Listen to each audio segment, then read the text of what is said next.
नमस्कार, news now India के UP का यह कार्यक्रम में आपका स्वागत है। मैं इस वक्त सहारनपुर में हूं और सहारनपुर की ग्राउंड रियलिटी हम जानना चाहते हैं कि यहां पर योगी सरकार के 4.5 साल होने के बाद क्या माहौल है, ज़मीन पर लोग क्या सोच रहे हैं, किसको वोट करने वाले हैं, किसकी सरकार बनने वाली है, योगी जी रिपीट होंगे या फिर एक नई सरकार उत्तर प्रदेश को मिलेगी। इसी बारे में हम लोगों से बातचीत करेंगे जो लोग यहाँ पर सहारनपुर में मौजूद हैं। क्या वो सोचते हैं 4.5 साल में योगी सरकार ने क्या किया है और क्या करना चाहिए था और क्या नहीं हुआ है। क्या नाम है आपका? मेरा नाम शेखर त्यागी है। 4.5 साल हो गए हैं योगी सरकार के। आपको क्या लगता है कि सरकार आ रही है या जा रही है? आने का तो कोई सवाल ही नहीं उठता और जाने के लिए तैयार बैठी है। 4.5 साल हो चुके। 4.5 साल आप कह सकते हैं प्रदेश सरकार में, उससे पहले सेंट्रल में भी थी। हमारे यहाँ प्रदेश में, प्रदेश नहीं कह सकते इसे, हम इसे एक देश मान लो कि 22 करोड़ जनसंख्या है और 22 करोड़ के प्रधान जो हैं वो योगी जी हैं, मुख्यमंत्री माननीय। अब आप एक चीज़ देखो, इतनी बड़ी जनसंख्या में किसानों का जो योगदान होता है वो बहुत बड़ा योगदान होता है किसी भी देश को चलाने के लिए, किसी प्रदेश को चलाने के लिए। आज आप किसान की हालत देखो, किसान की हालत इतनी स्थिति है। अब आप गाजीपुर बॉर्डर पे जो किसान पड़े हुए हैं, सारे देश को पता, वर्ल्ड की मीडिया को पता, माननीय हमारे प्रधानमंत्री जी को नहीं पता। गाजीपुर बॉर्डर यूपी में लगता है, माननीय मुख्यमंत्री जी को नहीं पता। इतनी तादाद पे वहाँ किसान मर चुका, फांसी लगा के मर चुका, किसी को कुछ नहीं फर्क। सरकार तो ये कह रही है कि वो किसान नहीं है, वो अराजक तत्व हैं और उनको पीछे से कोई सपोर्ट है पॉलिटिकल, इसलिए वो लोग बैठे हुए हैं। अगर ये योगी जी के कहने पे या माननीय प्रधानमंत्री जी के कहने पे उठ जाएंगे तो वो ठीक हो जाएंगे, अराजक तत्व नहीं रहे। एक किसान अराजक तत्व होता है, कहते हैं कि किसान प्रधान देश है। एक किसान कहते तो आतंकवादी भी हैं, कहते तो आतंकवादी भी हैं कि किसान एक अराजक तत्व हो सकता है। सबसे बड़ा मुद्दा, सबसे बड़ा क्वेश्चन मार्क ये लगता है सरकार के सवाल पे। जो अन्नदाता है इस देश का, उस अन्नदाता को आप एक क्वेश्चन मार्क लगा के ये कह रहे हो कि ये अराजक तत्व है। मतलब कि खुद को सुनकर इस शब्द को दोबारा रिपीट करने में खुद को मुझे गलानी हो रही कि अन्नदाता के बारे में ये शब्द कहे जा रहे। सबसे बड़ी बात, मतलब एक इंसान की बात करने की, एक पद पे बैठे उस पद की गरिमा का कम से कम ध्यान रखें। वैसे तो हम सबके भाई, हमारे प्रदेश के माननीय मुख्यमंत्री योगी जी हैं, देश के प्रधानमंत्री जो है, मेरे भी प्रधानमंत्री आदरणीय नरेंद्र मोदी जी हैं, पर किसान की बात को कहीं ना कहीं इन लोगों को प्रायोरिटी देनी पड़ेगी और आज नहीं देनी तो कल देनी पड़ेगी। सरकार तो ये कह रही है कि हम ये जो 3 बिल लाए हैं इससे किसानों का उद्धार होगा, ठीक है, और किसानों की जो आय है वो डबल हो जाएगी। फिर किसानों का ये विरोध क्यों है और आप क्या समझ रहे हैं कि जो कानून है वो गलत कैसे है? किसान की एक तो आय दुगनी की बात कर लो आप। पहले तो आय दुगनी किसान की कैसे होगी? क्या एक आप मुझे एक उर्वरक बताओ, खाद, डाई हो, यूरिया हो, कोई भी उर्वरक एक बता दो जिस पर पैसा ना बढ़ा हो इन 4.5 साल में। आप गन्ने का एक रेट बताओ जो इन्होंने बढ़ाया हो, एक बता दो कि हाँ इन्होंने ये बढ़ाया।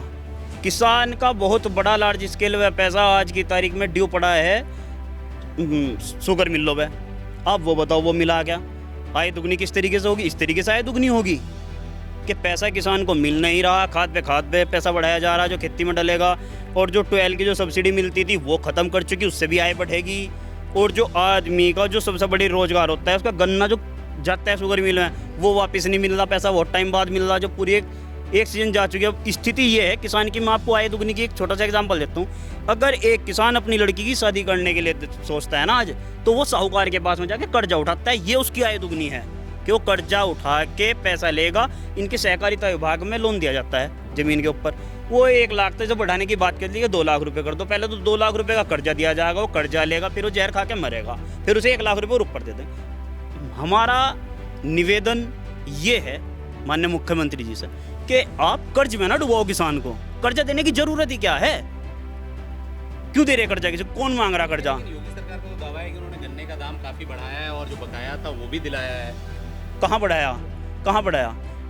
पिछली सरकार में समाजवादी की सरकार थी पिछली सरकार, उसमें पैसा बढ़ा, इसमें पैसा कहाँ बढ़ा? कोई बता दे कि हाँ ये पैसा बढ़ा तो बात है। इन्होंने क्या काम करा हम बताओगे आपको। किसान को जोत के उसके आगे ये लगा दिया है कि ये तो अराजक तत्व हैं, जो सरकार के खिलाफ बोलेगा, जो अपनी पीड़ा बताओगा वो अराजक तत्व कहा जाएगा। फेवर में बोल दो तो सब कुछ ठीक है, देश में सब कुछ नॉर्मल चल रहा, बहुत अच्छा चल रहा, कोई दिक्कत नहीं है। हम व्यापार भी कर रहे हैं। व्यापार की स्थिति मैं आपको बताऊं तो आप सर्वे करवा लो, व्यापारी से ज़्यादा किसान से ज़्यादा प्रताड़ित इस देश में कोई इंसान हो तो हम बता देंगे आपको जी। कहीं आप सर्वे करवा लो, कुछ करवा लो। जब से जीएसटी हुई, नोटबंदी, कमर की रीढ़ की हड्डी तोड़ के रख दी इन दोनों चीज़ों ने देश की। कर्जे में डूब गया व्यापारी जो था, व्यापारी साहूकार बताया जाता है, व्यापारी देश को चला रहा, टर्नओवर घूम रहे, सब चीज़ घूम रहे, आपको हेल्प भी मिल रही, कोई हेल्प किसी तरीके की कुछ नहीं है। अब स्थिति ये आन पड़ी। अब व्यापारी पहले तो किसान जहर खा खा मर रहा जो है योगी सरकार को लेकर या ना, मोदी सरकार को लेकर? तलखी किसी के लिए नहीं है, तलखी किसी के लिए कोई तलखी नहीं है। तलखी सिर्फ अपने दर्द से है कि हम जामे तो जामे कहाँ। प्रदेश में रहें तो यहाँ भी योगी जी का राज है, सेंट्रल में जाओ तो वहाँ भी बीजेपी का राज है। सोल्यूशन होगा कहाँ से? तलखी इस चीज़ से है। की क्या समस्याएं हैं यहाँ का, आपको क्या लगता है क्या होना चाहिए और क्या आने वाला है उत्तर प्रदेश में? आपको क्या लग रहा है किसकी लहर है? उत्तर प्रदेश में लहर की बात करो आप तो ये तो जाने वाले हैं, जाने वाले अपने कारणों की वजह से हैं। एक इंसान को, एक आम आदमी को सिर्फ डेवलपमेंट चाहता है। डेवलपमेंट कब होगा? जब उसकी आर्थिक रूप से वो मजबूत होगा। और वो आर्थिक रूप से, आप सिलेंडर देखो, आप कहाँ जा लिया भाई साहब। एक आम मजदूर जो 400-500 रुपये की मजदूरी करता है वो सिलेंडर लेगा 870 रुपये का। देखो मजे की बात आप, मतलब कि 2 दिन की मजदूरी सिलेंडर में दे आया। सब्सिडी कितनी आओगी जी? 4 रुपये सब्सिडी मिलेगी, 4 रुपये। और पहले 4 रुपये सब्सिडी लेने के लिए लगेगा जाकर बैंक में, जनधन योजना का खाता उन्होंने खुलवा रखा, 4 रुपये की सब्सिडी आओगी। जब वो सब्सिडी लेगा और उसे बैंक वाले क्या कहेंगे, वहाँ खड़ा हो भी लगा थोड़ी देर में, तुझे वहाँ खड़ा हो, वो देख के फिर आधे घंटे बाद क्या पता होगा 4 रुपये लेना आया। तो उसकी तो 2 दिन की दिहाड़ी गई, उसके बच्चे जो परिवार में जो हैं वे भूखे मरेंगे या नहीं मरेंगे? सहारनपुर देहात में हम बात कर रहे हैं, यहाँ से आपको क्या लगता है कि कौन उम्मीदवार है और कौन यहाँ से जीतने वाला है? उम्मीदवार तो यहाँ से बहुत होंगे। देखो जीतेगा कौन? जीतेगा वो जो हर एक इंसान की दर्द की बात सुनेगा, दर्द की बात कहेगा और दर्द में उसके साथ खड़ा होगा। यहाँ से प्रत्याशी हैं आसू मलिक जी, समाजवादी के। अब आप आ जाओ कि आसू, यहाँ ये कहा जाता है पश्चिम उत्तर प्रदेश में कि यहाँ हिंदू मुस्लिम की राजनीति है, दंगों की राजनीति है। ये मेरा मानना ये है कि अगर इस हिंदू मुस्लिम की खाई को पश्चिम उत्तर प्रदेश में, क्या क्या उत्तर प्रदेश में अगर कोई पाड़ने का काम कर सकता है तो वो सिर्फ और सिर्फ आसू मलिक है। पूछो क्यों? क्यों के साथ बात होगी? ऐसे नहीं हो रही। क्यों के साथ इस वजह से बात होगी क्योंकि अकेला आदमी पश्चिमी उत्तर प्रदेश में आसू मलिक ऐसा है जो मोमडनों से ज्यादा हिंदुओं का फेवर करता है। नौकरी पर लगवाने की बात हो, एक कोई भी आदमी चले जाओ, मैं त्यागी समाज से आता हूँ, त्यागी समाज के गांव से वो आते हैं, एक तरफा एक कोई भी आदमी चला जाओ, चाहे वो हिंदू है चाहे वो मुसलमान है, उसका नाम पूछ के, उसकी जाति पूछ के, उसका धर्म पूछ के वहाँ काम नहीं होता। काम होता है केवल इंसानियत के तौर पे। और जो आदमी इंसानियत की राजनीति करेगा वही आगे बढ़ेगा, उसी की सरकार आएगी। सबका साथ सबका विकास, झूठे फ्रॉडबाजी से सरकार नहीं आने की।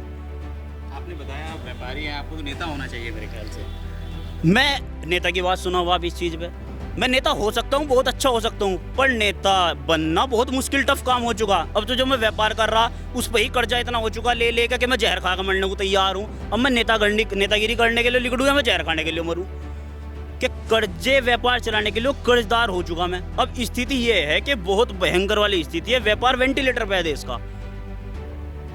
पश्चिम उत्तर प्रदेश के आ जाओ आप, व्यापार तो पूरे देश की खैर यही स्थिति है। जो नहीं बोल रहा वो सिर्फ इस वजह से नहीं बोल रहा, कभी मेरे पे मैं बोल लूँगा और वहाँ से ईडी आ लेगी, इनकम टैक्स आ लेगा, टिकट आ लेगा, फलाना आ लेगा, ये छापे पड़ जाएंगे। यही तो हो रहा, और क्या हो रहा? जो इन्हें वोट दे दो उसका तो घर ठीक, जो वोट नहीं देगा तो उसका इलाज। अब ये जो जितने दिख रहे हैं वहाँ से इन्हें अराजक तत्व बता रहे किसानों को, ये किसान है ये अराजक तत्व बता रहे हैं, उन्हीं की वोट नहीं चाह रही ना। ये एक बार कह दो कि भाई हाँ ये सब अराजक तत्व हैं, इनकी वोट हमें चाहिए नहीं। अराजक तत्व कह सकें तो ये भी तो कह सकें हमें किसान की वोट नहीं चाहिए। इसे क्यों नहीं कह रहे हमें किसान की वोट नहीं चाहिए? छाती ठोक का कहो सरकार, अगर ये अराजक तत्व है तो वोट नहीं चाहिए। अराजक तत्व कहो, किसान को मना नहीं कर रहा कोई, पर ये भी कहो साथ में लगा के अराजक तत्व की हमें वोट नहीं चाहिए। इसे देख लफ्ज नहीं कहा किसी ने, क्योंकि अंदर कहीं ना कहीं चोर है इसलिए नहीं कहा। जहाँ चोर होगा वहाँ बात अद्दी होगी, जहाँ चोर नहीं होगा वहाँ बात पूरी होगी। पश्चिमी उत्तर प्रदेश में जो बड़े दो बीजेपी के नेता हैं जिन पर दंगों का आरोप भी रहा था और ध्रुवीकरण भी यहाँ हुआ था 2017 में, अब क्या माहौल आपको लग रहा है कि माहौल नॉर्मल हो गया है या अभी भी वही अंदर खाने वही चल रहा है और वही चीज़ें रिपीट होंगी 2017 के बाद 2022 में? जिस भी नेता के 2 नाम हो, 3 नाम हो, 4 नाम हो, जिस नेता को अपनी राजनीतिक रोटी लाशों के ऊपर सेकने की आदत हो उसकी फितरत कभी नहीं बदल सकती, जीवन में याद रखियो। वो जो भी आदमी हैं, जो भी राजनीतिक करते आ रहे हैं, उन्हें बदलना पड़ेगा। नहीं बदलेंगे तो बोरिए बिस्तरे बन चुके हैं, अपने घर जाएंगे जहां से आए थे। यो कड़वा सच है। अब राजनीति लाशों के ढेर पे नहीं चलने की, ना हिंदू मरने का ना मरने का मुसलमान। ये जो करते आ रहे फूट डालो, राज करो, अंग्रेज चले गए थे, इन्हें छोड़ गए थे, तो यूं नहीं चलने का यहाँ काम। अरे चलने का नहीं तो बोरिए बिस्तर गोलोलिए। ये जितने भी जो बीजेपी वाले कुछ नेता हैं सब एक जैसे नहीं होते। हम तो ये कहें एक पंच उंगली कभी बराबर नहीं होती, बड़े बुड्ढों ने हमें सिखाया हमारे, ठीक है जी। तो सब एक जैसे नेता नहीं होते। तो ये जो 2-4 पश्चिमी उत्तर प्रदेश के, एक तो पश्चिमी उत्तर प्रदेश में पहली बात तो ये है भी नहीं, तो हम तो काउंटिंग ही गलत कर रहे हैं। 2 नेता 3 नेता, इनकी कोई गिनती नहीं है नेताओं में।